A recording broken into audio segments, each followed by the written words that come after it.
Welcome to Study Hacks. So today I am going to talk about how to effectively remember content that you learn in class. So a lot of students they would seek to remember content through rote learning or maintenance rehearsal. So they repetitively repeat the idea or what they learn all over and over again. Hopefully it will magically appear in their memory.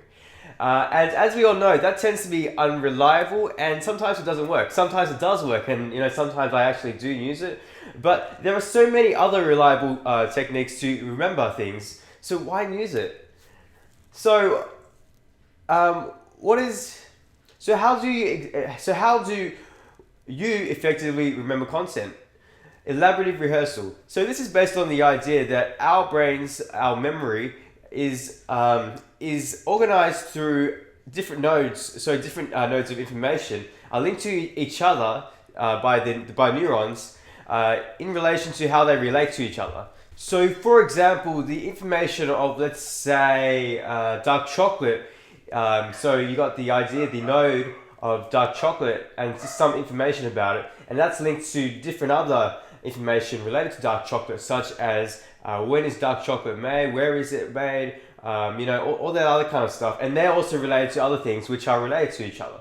But this relation is done by you, so how you relate it, or how your subconscious relates to the information.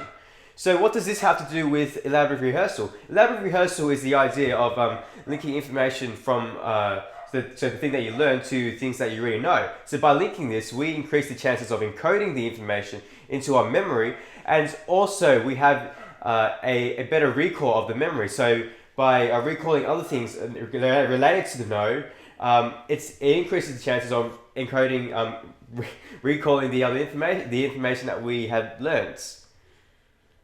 And this isn't a new idea. Marvin Minsky, the pioneer of artificial intelligence in relation to the human mind, has stated that the secret to learning information is by how we understand it in other various different ways. A polyglot of 8 different languages would learn the language through relating it to relating the structure of the words, the letters, to the things that to English words that he already knew. So this isn't a new idea, and there's also studies supporting elaborative rehearsal and elaborative encoding by Harvard, Stanford, and all those other prestigious universities. So this isn't a new idea. It's an incredibly underused idea, in fact. And I also use this idea myself, and I've noticed other people who have used this idea, and they rapidly learn content pretty well. On top of that, they are pretty smart, but then that technique does aid them incredibly, I reckon.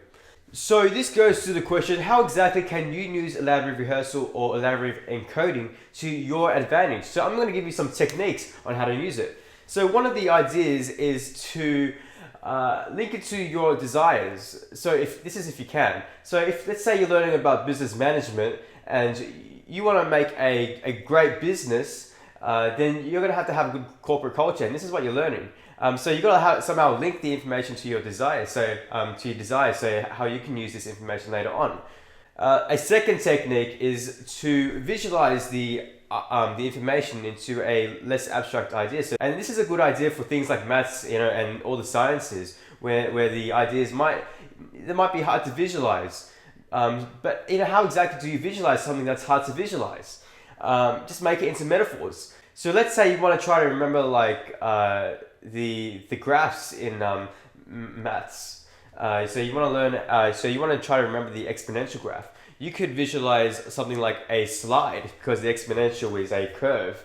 So you could visualize a slide, and you could see yourself on top, being the witness of a slide and seeing a kid go down the slide in, I don't know, left to right, and that's easier to remember than a exponential graph, because you don't remember that, but you do have the information of a slide and a kid in your memory bank already. Another technique would be to mind map your information. So everything that you learn in class, mind map it. So connect it to different the different things that you learn, and how it relates in different subtopics and all that kind of stuff. You can check mind mapping on Google. It's a really popular idea. And this not only helps you remember things, it also helps to recall the information faster when you're in the exam. Because once you recall one piece of information, and because you really linked it in your brain, because you know how you consciously link it, it creates a kind of like a spiral of information. So you just read one thing and, oh yeah, I remember that, and then you remember other things that are related to that. So you don't have to spend time remembering over and over and over again. And these techniques are based on the idea of just linking information to things that you already know or new ideas. And here's another example. If you want to remember quotes, you can link it to information about your life, or some other things like that. That's how I do it. It's a really good way. So it's basically linking the things that you learn to ideas that you already know, or memory, or to things that are in your memory.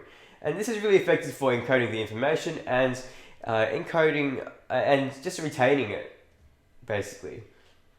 Not only that, but we can easily retrieve the information by just recalling things that we strongly already remember.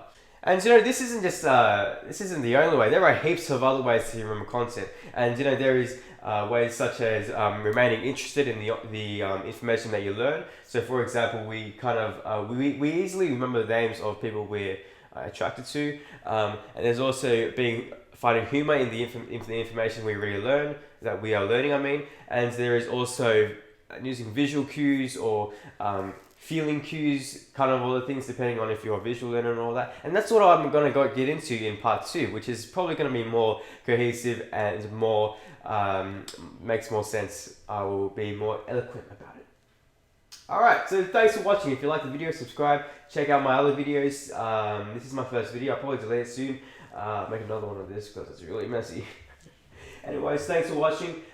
Subscribe to Study Hacks.